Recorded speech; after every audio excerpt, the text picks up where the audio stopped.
In a budget speech earlier today, Nirmala Sitharaman had said that how we need to lay our focus on the four major castes. These are, of course, the poor, the women, the youth, and, of course, the farmers.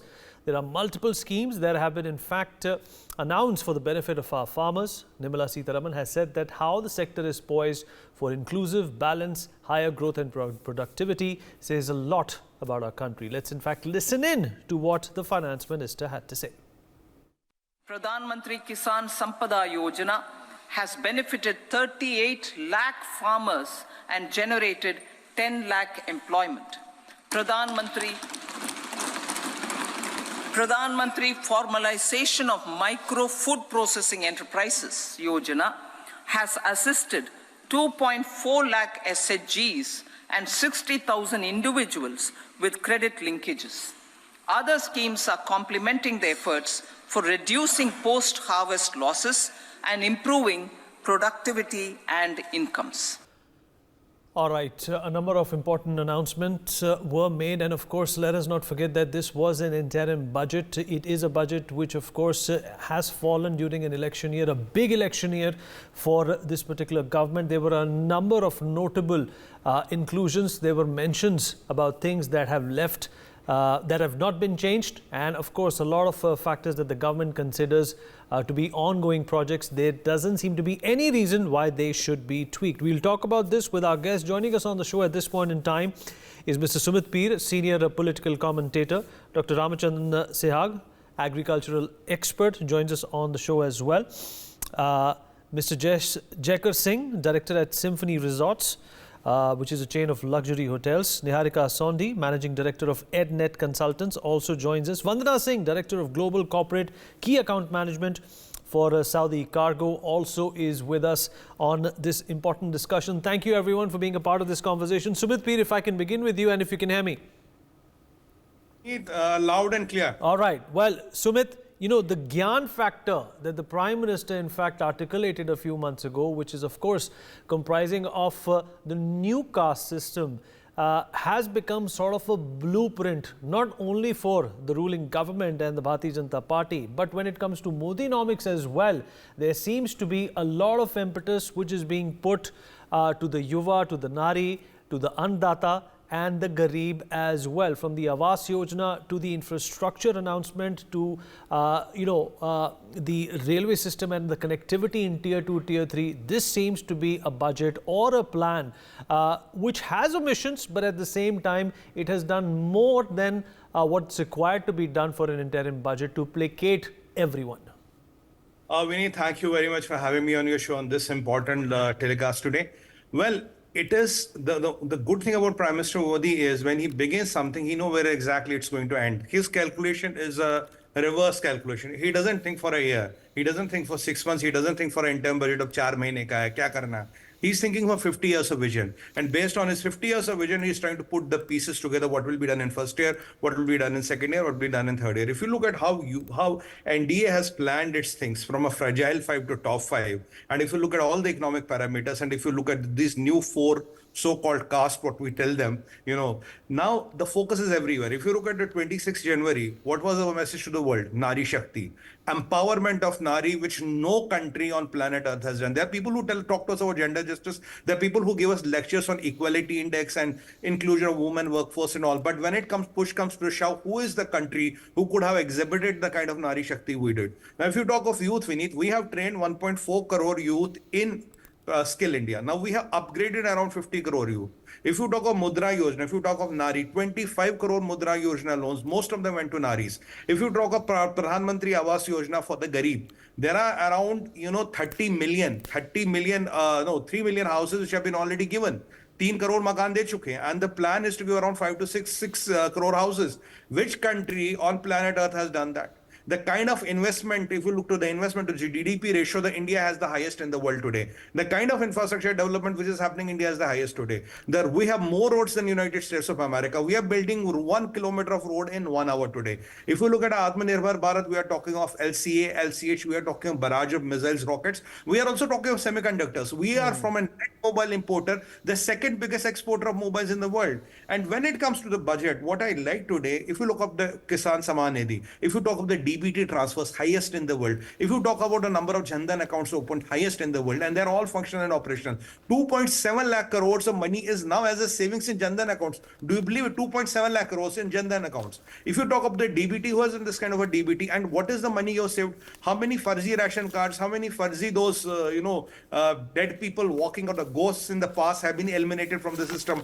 How many thousands of crores of money has the Prime Minister Modi saved? And yet you are doing a growth of around 7.5%. Yet you are maintaining a foreign exchange reserve of $6.10 billion. And yet the world tells you are the hope of the world. Yet you have the highest youth population, and your economic dividend is going to last for next 70 years. And Sumit, to add to your point, crop insurance was given to around 2.4 crore farmers in the last 1 year. In fact, the Gokul scheme for people who are into dairy products as well has been a tremendous success, which was obviously articulated by the Prime Minister. These are the schemes which are going at the ground level. If you talk of, Ayushman Bharat, 54 crore people, 54 lakh people, half a billion people in an insurance scheme, and it is working and delivering. I mean, where on this world does it happen? And yet your physical deficit is under control. You're doing better in physical deficit than what you're projected. So this is where the things is. And you have the FDI is highest in the world. When Prime Minister Modi started, you were at a GDP of 1.8 trillion. You are already at 4 trillion now. And your stock exchange has become number 4th in the world. We have gone ahead of Hong Kong. We are now doing 4.4 trillion at the stock exchange. 4th biggest stock exchange in the world. Number 4 in the hydrocarbons. Number 3 in the space. Number 1 in the medical. Number 1 in the IT. You contribute to the 40% of the world's full basket. Your UPI is in 32 countries, and rupee is already traded in around 30 countries. You are talking of FDI, wherein you are insisting on rupee trading, and the people are walking into it. Today, the whole of Europe is walking to do a FDI with you. You're paying UAE in rupees. You imported 2 lakh kilos of gold. You're planning to pay them in rupees. You increase your gold reserves now to 6th highest in the world. So if you look at these parameters, your medical production, your industrial output, if you talk of PMI, if you talk of CPI, and yet your inflation is under control, your unemployment is under control. Hold on to that thought. Mr. Kiran Rijiju, Union Minister, is joining us on the broadcast to share his reaction to the budget today. Mr. Rijiju, appreciate you joining us, sir. This is Vineet. I hope you can hear me. Yeah, thank you very much. First of all, sir, all I want to ask you, sir, I want to start off by asking you, sir, I want to start off by asking you that do you think this is a populist budget or a realist budget? No, see, if you want to describe about today's budget, it is a practical and futuristic budget. Whatever the performance of the government you have seen in last 10 years, it is all reflective of the intention of the government, and those achievements of the 10 years have been well summarized in today's interim budget, which is going to be shaped fully in the full budget to be placed in the month of July. So if you see the sector wise, every sector is adequately given a proper shape, budgetary support, and all required provisions. If you see the science and space and all the research sector, never before a confident nation, what we see today, is not seen in the past. So when a country is emerging as a great power, you have to take care of certain things which are not populist. So science, research, these are not a populist part of the budget. This doesn't fetch votes, but these are the foundation on which the country will catapult to the next stage of a great power. And then if you see the other important sectors like agriculture, if you see the infrastructure, if you see all those neglected regions of our country, from Northeast India, Jammu and Kashmir, how they are connected with the Udan scheme, railways, roadways. So if you see in totality, this interim budget is a solid foundation to make India a $5 trillion economy in next 2 to 3 years' time, thereby fulfilling our ultimate dreams to make India a fully developed nation by 2047. So this next 25 years, which is the Amrit Kal, is very well taken into account if you see the total essence of the budget. Today, if you must have seen the complete budget, so I can't pinpoint one or two because it is such a comprehensive presentation of budget. So I'm just giving you the essence of the budget. Right. Dr. Rijiju, a number of reactions came in that the tax slabs have been untouched. More could have been done for the MSMEs. Do you think that perhaps the government is, going to weigh in on all of this? Because like you just said very rightly, that the complete and the full budget will be presented in July. So if you see, for example, if you talk about the middle class who are more concerned about the taxes, now I know in last 4 or 5 years, everybody's income has risen many folds, but there is no extra burden on the middle class. What can be a bigger relief than that? I have spoken to some of the people, they're very excited. So the income is not stagnated, income is rising, inflation is under control, fiscal management is totally in full balance, and at the same time, your total expenditure on infrastructure is rising, which creates jobs, revenues, incomes. So that is how, a confident nation behaves. It is such a wonderful moment for India. Prime Minister Modi ji has rightly described, yahi samay hai, sahi samay hai. And the whole world is having a good time about when they look about India, because India is driving the world economy. India's contribution in the world economic growth has never been this substance. It's a substantive contribution of India is being accepted by the whole world. So that is why I am maybe a senior minister in the government, but it is a moment of excitement for everyone. So I am naturally happy because our government is performing so well. But the best part is people are happy, and the global community is acknowledging that. So that is why, whether it's about the taxation, about the GST collection, which is record after record, now 1.74 lakh crore collection of GST, unthinkable just few years back. So this is the kind of government's prudent fiscal and financial management, and that is showing the determination of the government, a confident government to take India in a right direction for our future course of making India a developed nation. Right. And Dr. Rijiju, if you talk about the capital expenditure that the government does, that has also found, a massive increment to 3.4 of the GDP, the gross domestic production, which is translating into 11.1 lakh crore of rupees. Do you think this figure does have the propensity to generate employment? Something which the opposition has always been targeting the Bharatiya Janata Party over, that there are not enough jobs. See, the massive jump in the capital expenditure is the fact that how much wealth we are going to generate. The capital expenditure is going to create not only the jobs, but it's going to create the wealth. It's going to make people wealthier. So, see, as a minister, after Prime Minister's guidance and direction, we have ensured that we spend the entire allocation of the budget of each respective ministries on time. For example, in my science ministry, by the December only, we had crossed, mostly 70% of our budget expenditure. So it is not the allocation alone. So it is not only the, budgetary provisions. It's the outcome. It's the execution.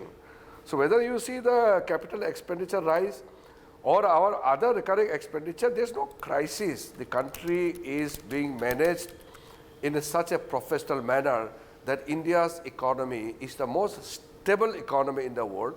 That is the main point.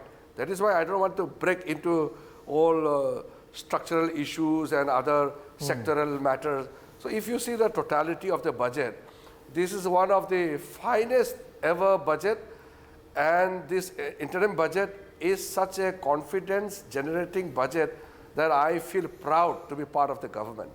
Dr. Rijiju, one last question before we let you go. There was obviously a repetition of, Viksit Bharat goal. There was also the emphasis on Gyan, which is the Garib, the Yuva, the Annadata, that's the farmer, and Nari Shakti as well. Do you think that this also, transcends the kind of caste system that we have been focusing on and focuses on something which only spells GDP, growth, development and performance, like the finance minister said? Exactly. So the GDP definition which finance minister said was very appropriate. That is the philosophy of Prime Minister Modi ji's functioning of the government.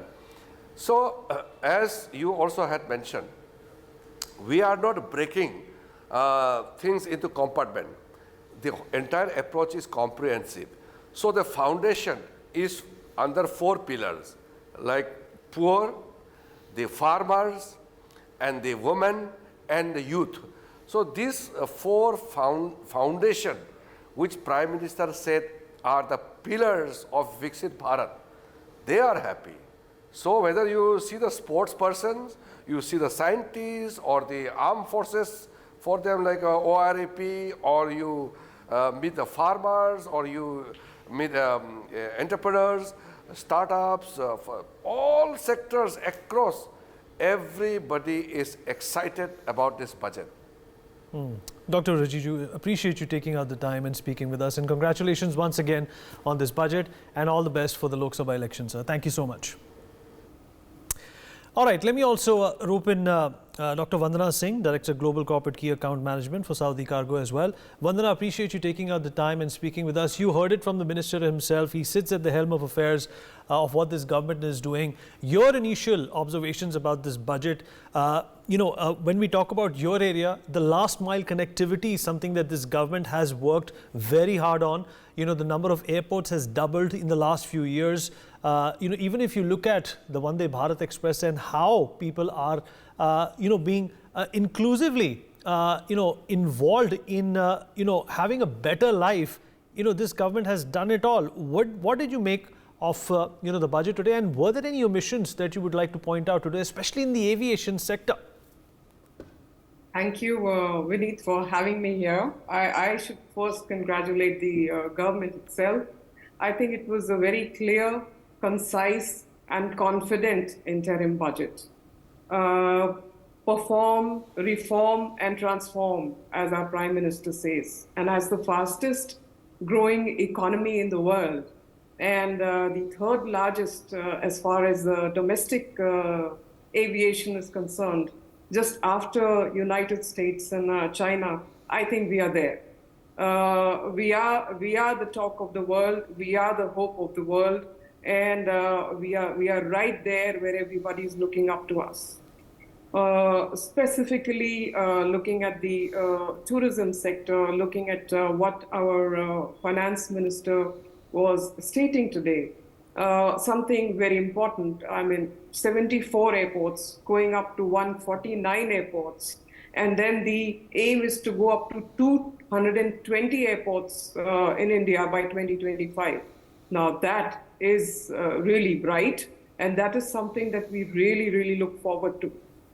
She spoke about the pillars, the Vande Bharat. But Vandana Singh, operators have also, airlines have also complained in the past about operational costs driving them into Chapter 11, into bankruptcy. Do you think that is also something that the government needs to, in fact, be poised about and be ready for? You have new airlines like Akasa, and Air India is also on the verge of revival. Do you think there's more that can be done?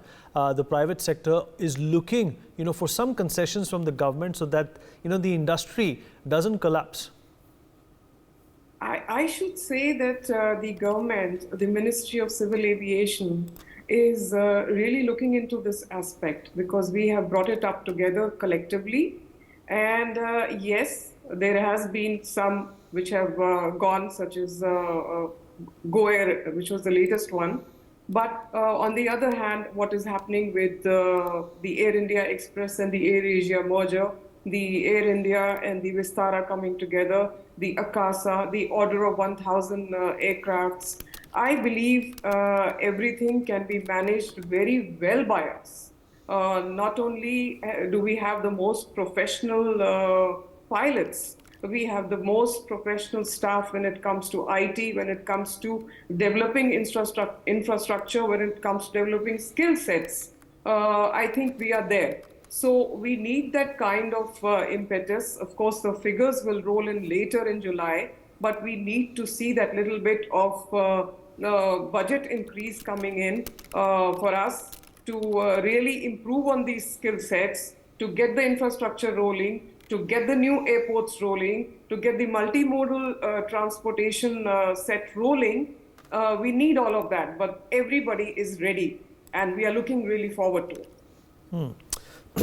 All right, valid points, Vandana. Mukesh Bhutani, Chair CSIS, is also with us on the program. Mr. Bhutani, thank you for joining us.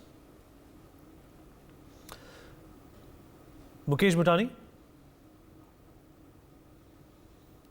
Perhaps not there. Niharika Sondi, are you there with us? Niharika? Okay, I'm going to go back to Sumit P. Sumit, please conclude what you were saying. We were, of course, we went to Dr. Rijiju while you were in the middle of your statement. He went on to say that inclusivity is the key word that this government has exercised. But I would still like to touch upon, that does this budget also spell out a roadmap, a blueprint to generate A, employment, and B, wealth? You see, Vineet, whenever you are doing the highest GDP to per capita infrastructure development in the world, what is a job? Job is an opportunity to earn as per the definition of economics. It's not an appointment letter with a PF number and a gratuity and a whatever number. It's an opportunity to earn. Whenever the infrastructure is built, it doesn't only create jobs, but maintaining of that infrastructure, running of that infrastructure creates wealth. Circulation of wealth, circulation of money is how the wealth is created. And when you create infrastructure, that is the example. For example, if you talk of, for example, Kashi Vishwanath, how much money did you put? You put 945 crores. Now estimated it will generate around $5 billion a year. I mean, that is the kind of money you're talking about from one project. I'm just taking it as a project, not forget the religious connotation of it. When you're starting an airport, it will generate wealth. When you're making a road, it will generate wealth.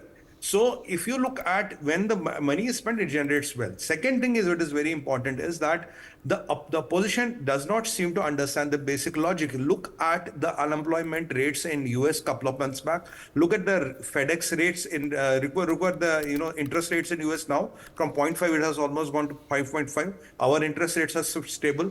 Our unemployment is almost what we had around a year back. Even after COVID and all, we have been able to manage. You have all-time high foreign exchange reserve. So employment is not a problem. We are able to create. And how many people are you upskilling? Look, when you give 25 crore mudra loans, isn't that creating unemployment? 98% of people have returned your mudra loans. So nobody ran away with the mudra loan. That was the misconception that people will run away with the mudra loan. So if a lady is taking a mudra loan, she's creating some kind of a economic activity, and that is how people create opportunities. Now, even for the middle class, up to 7 lakhs, you have no tax. There is no new burden which is coming on them. Look at the cost of GB per in India. It's lowest in the world. Look at your telephone. It's lowest in the world. Your electricity is one of the lowest in the world. Still, in the cost of living, India is pretty much on the lower side. The cost of living in India is not pretty much higher. Now, when the world is facing challenges with food security, whether we medicines, whether we energy, do you see such impacts here? In China, where you have banks after banks failing, when you have NBFCs after NBFCs failing, and when you have multinationals fleeing, you have the highest number of startups here, you have the highest number of money coming in the startups, and you are number one in the FDI. How many people are entering India with every passing day? That is what talks about something is correctly done by the government. Something is done by the government. Look at our armed forces, how happy they are. Look at the Skill India, look at the DBTs, look at the Farm Kisan Saman Nidhi, look at the farm loans, look at the record production. If something is wrong in the agriculture sector, you will not have the record production, you will not have the bumper productions, you will not be contributing to the 40% of the food basket of the world.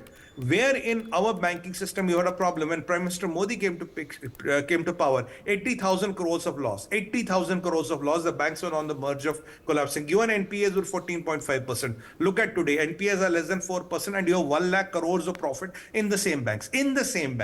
Now there were talks that LIC is going to do bankrupt. LIC did the all-time best thing. There were talks that Mr. Rahul Gandhi said, SBI is going to go bankrupt because of Adani. SBI is the most valued PSU in the whole world today. All Now, right. these Okay. tangible. All right. Fair point, Sumit. Unfortunately, we have to wrap up this particular show, but we're going to continue talking about what was said in the budget and what is the interpretation of what all was said. For more such videos, subscribe to the NewsX YouTube channel, hit the bell icon.